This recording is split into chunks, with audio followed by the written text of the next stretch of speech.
RJD के विधानसभा मार्च से police पर पथराव उग्र प्रदर्शन के मामले में कुल 2 एफआईआर दर्ज की गई है। इनमें से एक एफआईआर कोतवाली में तो दूसरी एफआईआर गांधी मैदान थाना में दर्ज कराई गई है। इनके ऊपर सरकारी संपत्ति को नुकसान पहुंचाने का भी धारा लगा है। मजिस्ट्रेट के बयान पर इस एफआईआर में प्रतिपक्ष के नेता तेजस्वी यादव, विधायक तेज प्रताप यादव, आरजेडी के प्रदेश अध्यक्ष जगदानंद सिंह, राष्ट्रीय उपाध्यक्ष श्याम रजक, रीतलाल यादव, निर्भय अम्बेडकर, आजाद गांधी, महताब आलम, पूर्व विधायक शक्ति यादव, युवा राजद के प्रदेश अध्यक्ष कारी साहेब, पूर्व केंद्रीय मंत्री कांति सिंह, अर्चना यादव समेत 3500 कार्यकर्ता के खिलाफ केस दर्ज किया गया है। मार्च के दौरान डाकबंगला चौराहे पर पुलिस और राजद कार्यकर्ताओं के बीच जमकर भिड़ंत हुई थी, जिसमें कि राजद कार्यकर्ता ने एक पुलिस के जवान का सर भी फोड़ दिया था। राजद कार्यकर्ता और पुलिस की तरफ से शुरू हुई पत्थरबाजी में पत्रकार का भी सिर फूटा है। शिक्षा का एक मापदंड है, उसका डिप्लॉयमेंट होता है, तो वैसे ही डिप्लॉयमेंट आज भी है। It's a usual day, last day of the session. हम लोग का प्रोटोकॉल है, यहाँ हम लोग आए हुए हैं। पुलिस के रवैये पे बाकी जैसी स्थिति बनेगी सामने हम लोग ऐसा बहुत सवाल खड़े हुए थे पुलिस के ऊपर। सवाल आपको खड़ा कर सकते हैं, जवाब देने के लिए बाधा नहीं है। विधानमंडल के बजट सत्र का 21वां दिन कांग्रेस के विधायक विधानसभा के बाहर आंखों पर काली पट्टी लगाकर प्रदर्शन करते रहे हैं। विपक्ष के सभी विधायक विधानसभा परिसर में शैडो असेंबली बना रहे हैं। राजद के विधायक भूदेव चौधरी को शैडो असेंबली का अध्यक्ष बनाया गया। विपक्ष के विधायक विधानसभा के अंदर कार्यवाही में हिस्सा लेने के लिए नहीं आ रहे हैं। मंगलवार को विधानसभा के अंदर पुलिस की कार्रवाई का विरोध कर रहे हैं, साथ ही सीएम से माफी की मांग कर रहे हैं। शैडो असेंबली में विधानसभा के बाहर भूदेव चौधरी कुर्सी पर बैठ गए, उन्हें शैडो असेंबली का अध्यक्ष बनाया गया। विधायक अनीता देवी पैरों में पट्टी बांध कर आई। उनका कहना है कि पुलिस की मारपीट में उनका पैर टूट गया। तो वहीं राजद विधायक कुमार सर्वजीत ने कहा है कि जब तक पिटाई करने वाले अधिकारी पर कार्रवाई नहीं होगी तब तक राजद के विधायक सदन के अंदर नहीं जाएंगे। ऐसा काला कानून सदन के अंदर पेश किया गया और जिस प्रकार से पेश करने के बाद विपक्षी विधायकों को लात घूंसे, महिलाओं का जिस प्रकार से नीतीश कुमार जी ने चीर हरण कराने का काम किया, बाल पकड़ के खिंचवाना, साड़ी निकलवाना, विधायकों को नीतीश कुमार जी के इशारे पर लात घूंसे, मां बहन की गालियां देकर के जिस प्रकार से पुलिस वालों ने जूतों से मारने का काम किया, कितनी भी निंदा की जाए वो कम है। और इतिहास में ऐसा कभी नहीं हुआ इस देश में कि विधायकों को जिस प्रकार से पीटा गया, मां बहन की गाली दी गई। पूरा देश जो है नीतीश कुमार जी पर थू-थू कर रहा है। इन अधिकारियों पर अगर कार्रवाई नहीं की गई, माफी नीतीश कुमार नहीं मांगेंगे, तो हम लोग विचार कर रहे हैं कि अगले साल तक, 5 साल जब तक हम लोग विधायक हैं, हम लोग विधानसभा बॉयकॉट करेंगे। देश भर से सभी लोग कंडम कर रहे हैं, सभी लोग, लेकिन निर्लज कुमार जी को क्या फर्क पड़ रहा है? निर्लज कुमार जी को जब शर्म लहजा रही नहीं गया तो उनको क्या फर्क पड़ने वाला? सी ग्रेड के नेता है ना, सी ग्रेड के पार्टी के सी ग्रेड नेता वैसाखी अनुकंपा पे चल रहे हैं। हमारी ताकत के बारे में बात करते हैं, हम अभी भी सबसे बड़ी पार्टी। विधानमंडल के बजट सत्र के 20वें दिन मंगलवार को पुलिस अधिनियम बिल 2021 के विरोध में जबरदस्त बवाल हुआ। 4 बार कार्यवाही स्थगित होने के बाद विपक्ष के विधायक ने विधानसभा अध्यक्ष विजय सिन्हा को उनके चैम्बर में ही बंधक बना लिया। चैम्बर के पास विपक्ष के विधायक पुलिसकर्मी से भी भिड़ गए, जिसके बाद एक-एक कर विपक्ष के विधायक को सुरक्षाकर्मी बाहर फेंकने लगे। कांग्रेस नेता रणदीप सुरजेवाला ने इस घटना की कड़ी निंदा की है। साथियों, आज जो जनता दल यूनाइटेड और भारतीय जनता पार्टी ने बिहार की विधानसभा में किया, वो शायद 73 साल में कभी नहीं हुआ। प्रजातंत्र के मंदिर यानी बिहार की विधानसभा के अंदर विधायकों को लात और घूसे से पुलिस के द्वारा पिटवाया गया। विधायकों पर पत्थरबाजी हुई, विधायकों और महिला विधायकों को घसीटा गया, विधायकों को मार मार कर अधमरा कर दिया गया। और क्यों? क्योंकि बिहार सशस्त्र पुलिस बिल, जिससे पुलिस को यह अधिकार दिया जाएगा कि वो किसी भी नागरिक को जेल के अंदर डाल दे, उसका विरोध प्रजातंत्र में चुने हुए नुमाइंदे कर रहे थे। आज प्रजातंत्र की हत्या हुई है। देशवासियों अगर आज भी नहीं जागे तो तो प्रजातंत्र देश में बचेगा नहीं। गुंडागर्दी अब भाजपा और जनता दल का रास्ता बन गई है। गुंडागर्दी और प्रजातंत्र की हत्या अब उनका चाल चेहरा और चरित्र बन गई है। कब तक ये स्वीकार होगा? आखिर कब तक? विधायिका खत्म हो जाएंगी, संसद की मर्यादाएं पहले से खत्म हो गई हैं, तो ये देश चलेगा कैसे?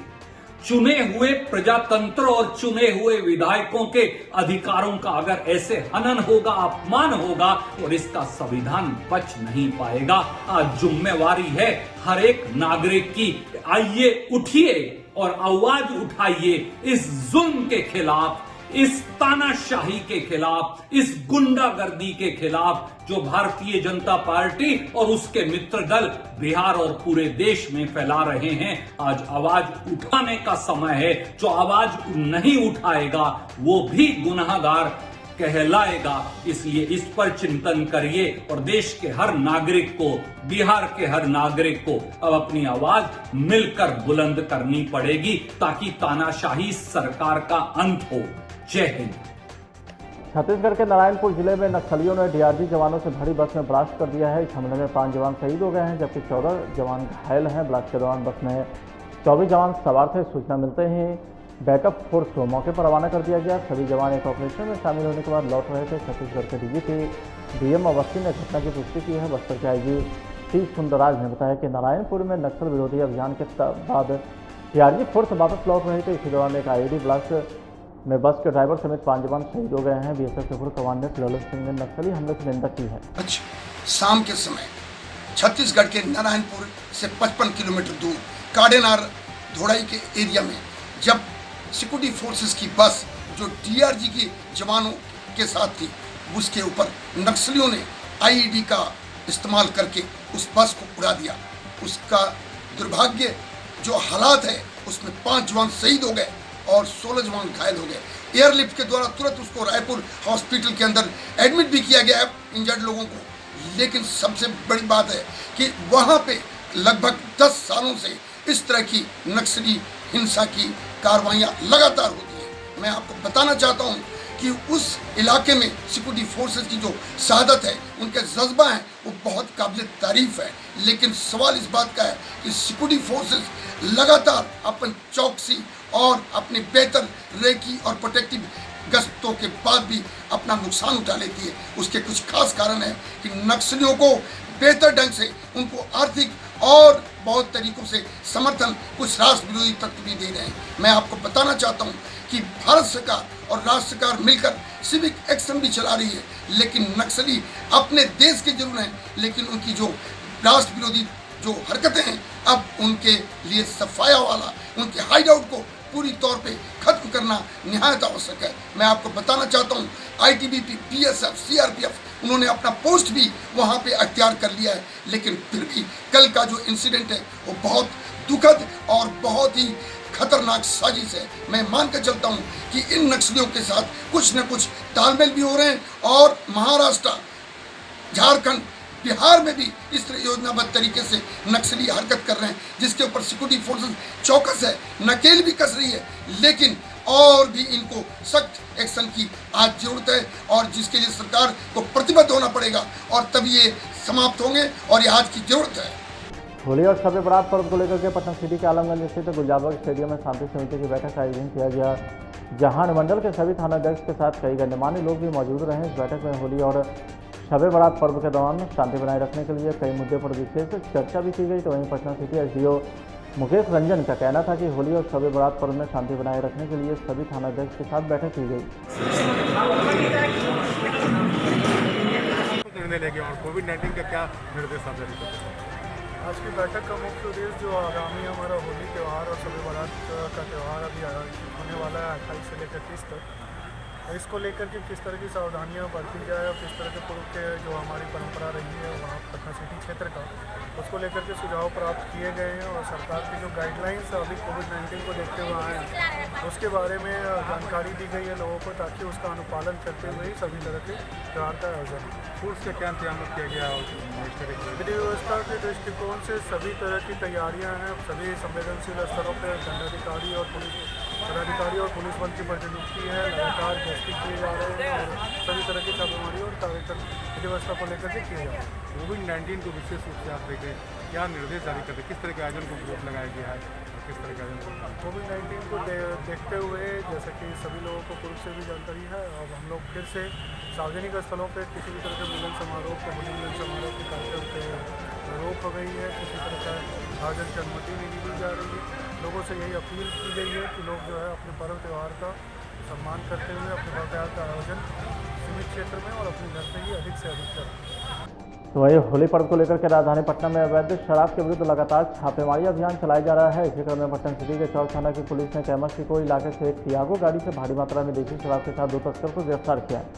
वहीं थानाध्यक्ष गौरीशंकर गुप्ता ने बताया कि गश्ती के दौरान कैमसिको इलाके से एक टियागो गाड़ी को पकड़ा गया है, जिनमें से करीब 100 लीटर देसी शराब को बरामद किया गया है। तो वहीं 2 तस्कर को भी पुलिस ने गिरफ्तार किया है। बीते दिनांक 22/3 को ओली धर्मेंद्र कुमार गश्ती में थे और इन्हें सूचना मिली कि कैमसिको में टियागो टेम्पू से शराब को ढोया जा रहा है और उन्होंने त्वरित कार्रवाई करते हुए कैमसिको में पीपल तल के पास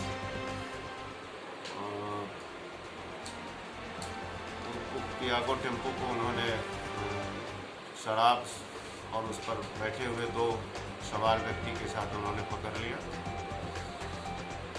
पूछने पर अपना नाम अशोक कुमार और नीरज कुमार बताए हैं।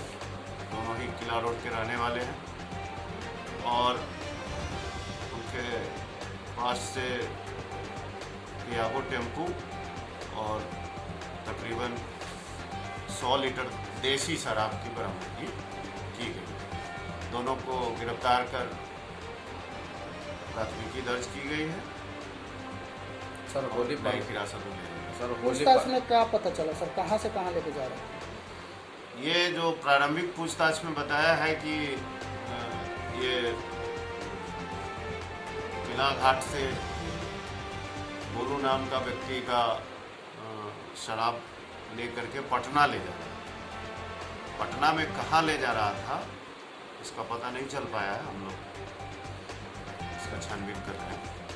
बिहार में कोरोना महामारी ने एक बार फिर से रफ्तार पकड़ ली है। पिछले 24 घंटे के दौरान बिहार के अलग अलग जिलों में कोविड-19 के 111 नए मरीज मिले हैं। इसके साथ ही बिहार में मरीजों की संख्या बढ़कर 623 पहुंच गई है। सबसे अधिक चिंता का विषय पटना में कोरोना का प्रसार तेजी से होना है। पटना में कोरोना के 5 नए केस मिले हैं, जिसके बाद अभी से महामारी के मरीजों की संख्या बढ़कर 300 के पार पहुंच गई है। पटना के दूसरे सबसे बड़े अस्पताल एनएमसीएच के 2 चिकित्सक भी कोरोना पॉजिटिव पाए गए हैं। ये दोनों चिकित्सक एनएमसीएच के शिशु रोग विभाग में पदस्थापित हैं। कोरोना पॉजिटिव पाए गए चिकित्सक में एक महिला जबकि दूसरा पीजी डॉक्टर है। महिला चिकित्सक को होम क्वारंटाइन कर दिया गया है। औरंगाबाद के Rafiganj national integration medical association के द्वारा कासमा रोड स्थित एक निजी अस्पताल में शहादत दिवस के अवसर पर रक्तदान शिविर का आयोजन किया गया है। रक्तदान शिविर का उद्घाटन प्रशिक्षु डीएसपी रफीगंज थानाध्यक्ष Sunil Kumar Pandey, PHC medical officer doctor Manoj Sharma ने दीप प्रज्वलित कर उद्घाटन किया। थानाध्यक्ष सुनील कुमार पांडे ने बताया कि रक्तदान करने से कोई शरीर में कमजोर नहीं होती है, इसमें लोगों को बढ़ चढ़ कर हिस्सा लेनी चाहिए।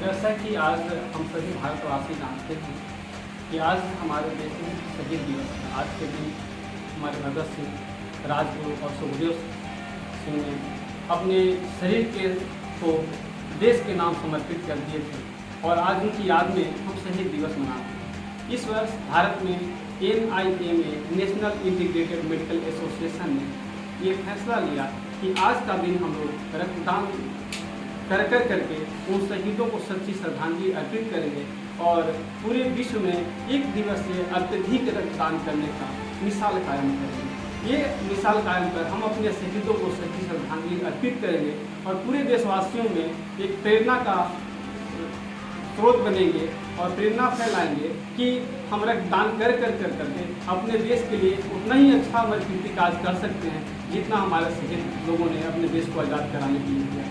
आज हम किसी की जान बचा सकते हैं। आज अस्पताल में हमारे कितने सैनिक, हमारे कितने बीमार भाई बहन, बच्चे बच्चियां ब्लड के बिना तड़प करके अपने प्राण को त्याग रहे हैं, दे रहे हैं। हम उन्हें बचाने में अगर अपना सेवा दे सके तो ये हमारे लिए अपने देश के लिए एक सच्चा सेवा होगा और उन शहीदों के नाम एक सच्ची श्रद्धांजलि होगी। ये विचारधारा के साथ नेशनल इंटीग्रेटेड एसोसिएशन आज पूरे भारतवर्ष में रक्तदान चला रही है रेड क्रॉस के माध्यम से।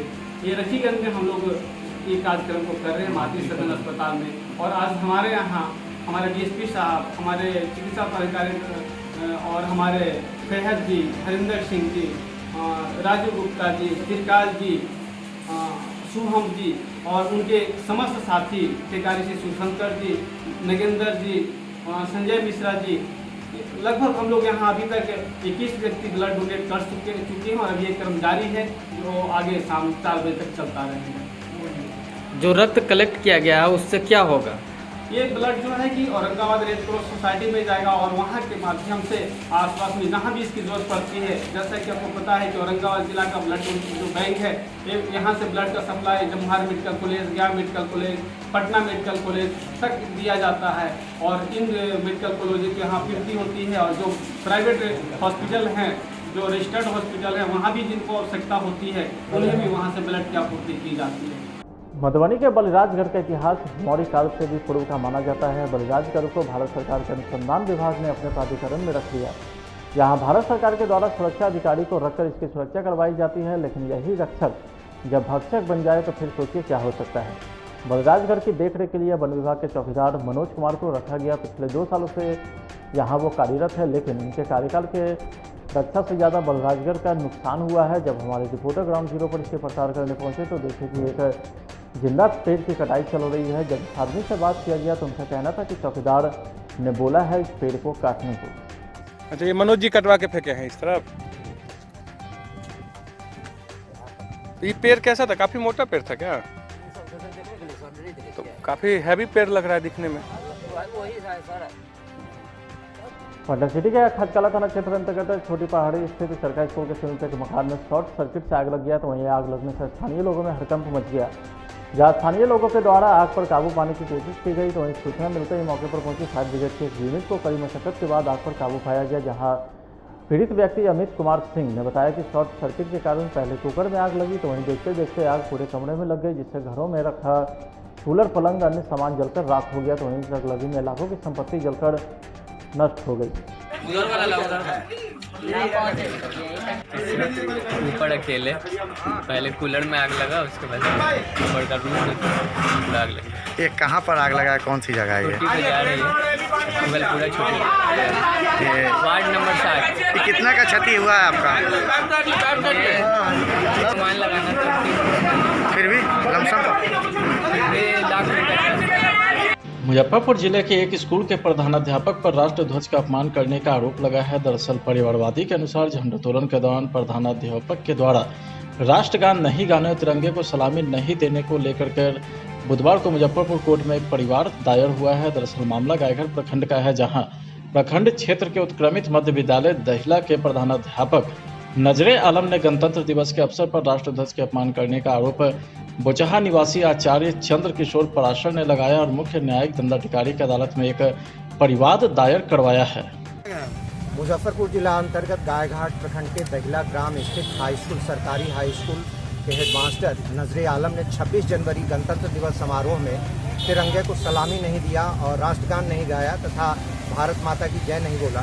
इसी विषय पर मैंने जिलाधिकारी और जिला शिक्षा पदाधिकारी को एक शिकायत पत्र 12 फरवरी को दिया था, जिस पर कार्रवाई भी हुई और प्रखंड शिक्षा पदाधिकारी ने हमारे आरोप को सही साबित किया, परंतु जिला शिक्षा पदाधिकारी उनका बचाव कर रहे हैं, उन पर कोई कार्रवाई नहीं कर रहे हैं। अतः इस विषय को लेकर आज मैं मुख्य न्यायिक दंडाधिकारी मुजफ्फरपुर के व्यवहार न्यायालय में मैंने आज एक परिवाद पत्र दायर किया है, जिसको माननीय न्यायालय ने स्वीकृति दे दिया है और इसमें भारतीय गौरव अपमान अधिनियम लगाया गया है। अगर इसमें दोष सिद्ध कर देता हूं तो उनको आजीवन कारावास हो सकती है।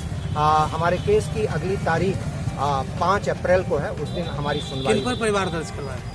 नजरे आलम जो कि प्रधानाध्यापक हैं दहिला स्थित राजकीय माध्यमिक विद्यालय के। सीतामढ़ी के बेलसंड कांड मोहम्मद सोहेल को हुई हत्या में शामिल 9 अभियुक्तों में से 4 अभियुक्त को बेलसंड पुलिस ने गिरफ्तार कर जेल भेज दिया है, जबकि 5 अभियुक्त के खिलाफ इश्तेहार जारी कर जल्द से जल्द सख्त हिदायत दिया गया है कि इन सभी अभियुक्तों को न्यायालय में पेश करें, अन्यथा इनके खिलाफ सख्त कार्रवाई की जाएगी। कि आज से लगभग 2 महीना करीब पहले जी साहिल नाम का लड़का का एक हत्या हुआ था। जी हत्या में जावेद के परिवार, आलिम के परिवार और उस्मान के दोनों लड़का का नाम है। इसी का आज CRPC 82 के अंतर्गत इश्तिहार की मामला चलाया जा रहा है।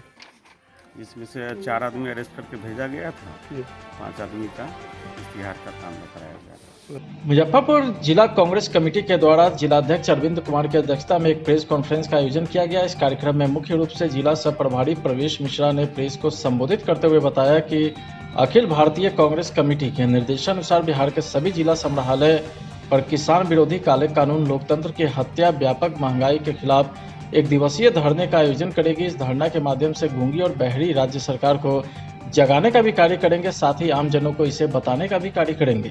जो कल विधानसभा में जो हत्या की गई कि मार्शल से सिर्फ पुश किया जाता था और उनको बाहर निकाल दिया जाता था, लेकिन बाहर से सैफ जवान को और पुलिसकर्मी को अंदर और जूता लात से जो है हमारे माननीय विधायक, उसमें कांग्रेस के भी विधायक हैं, उन पर हमला किया गया, महिला विधायक पर हमला किया गया। यह शर्मसार करने वाली नीतीश कुमार के सुशासन में यह शर्मसार करने वाली कल काला अध्याय है। उसके खिलाफ भी हम लोग जो है इस धरना के माध्यम से सरकार को चेताने का काम करेंगे, जनता को बताने का काम करेंगे और जिला कांग्रेस कमेटी प्रमुखता से कल धरना प्रदर्शन करेगी। इसके बाद प्रभारी जी को हम इसलिए कि नव मनोनीत प्रभारी कल ही इनका हमारे आदरणीय केंद्रीय प्रभारी, बिहार प्रभारी आदरणीय भक्तचरण दास जी द्वारा और आदरणीय मदन मोहन झा जी बिहार प्रदेश कांग्रेस कमेटी के अध्यक्ष जी के द्वारा जो इनको मनोनीत किया गया है। अमिता भूषण जी पूर्व विधायिका बेगूसराय और सह प्रभारी में प्रवेश कुमार मिश्रा जी का मैं तिलक मैदान कांग्रेस कार्यालय में इनका हार्दिक अभिनंदन स्वागत करते हैं। आज के आगमन का उद्देश्य स्पष्ट है। किसानों के खिलाफ जो केंद्र सरकार ने 3 काले कानून को लाकर देश में एक ऐसा संदेश दिया है जिसमें किसान परेशान हैं, हम उनके समर्थन में हैं और उसी समर्थन को स्पष्ट करते हुए हम कल जिला मुख्यालय पे बिहार के हर एक जिला में एक विरोध प्रदर्शन आयोजित हम लोग करते हैं। उसी के समीक्षा बैठक है आज हमारा, तैयारी के लिए हम उसकी चर्चा करेंगे और कल हम जितने भी ब्लॉक अध्यक्ष हैं और तमाम जो कांग्रेसी हैं वो जिला मुख्यालय पर उपस्थित रहेंगे विरोध प्रदर्शन। कल पटना में भी विरोध प्रदर्शन हुआ, उस पर पटना में लोकतांत्रिक तरीके से कोई भी विरोध प्रदर्शन ये लोकतंत्र का हिस्सा है। लोकतंत्र को मजबूत करने के लिए विरोध प्रदर्शन, विरोधी दल का होना, विरोधी दल का कहना, विरोधी दल का कोई सवाल उठाना ये जरूरी है। लेकिन विधानसभा के अंदर जिस तरह से विरोधी नेताओं के ऊपर बल प्रयोग कराया गया, बाहरी पुलिस भेजा गया, अंदर के मार्शल के होते हुए बाहर के फोर्स को घुसा करके विधायकों को पीटा गया, महिलाओं के साथ बदतमीजी की गई, ये घोर निंदनीय है। कि सुशासन सरकार की कलई खोलने के लिए उठी है। जिस आंदोलन से निकले थे नीतीश बाबू और तमाम ऐसे देश के नेता हैं जो आंदोलन से ही निकल के बड़े हुए हैं, वैसे लोग आंदोलन को अगर दबाने का प्रयास करें, वैसे लोग जो लोकतंत्र के मूल्य को खत्म करने का प्रयास करें, इससे ज़्यादा बड़ी निंदनीय चीज़ कुछ हो नहीं सकता। सर आपका नाम? प्रवेश कुमार मिश्रा नाम हुआ मेरा। क्या है? मैं यहाँ सह प्रभारी के हैसियत से आया हूँ। मैं वाल्मीकि नगर लोकसभा का प्रत्याशी रहा हूँ कांग्रेस पार्टी की तरफ से और पार्टी ने मुझे यहाँ जिम्मेदारी दी डिस्ट्रिक्ट के लिए।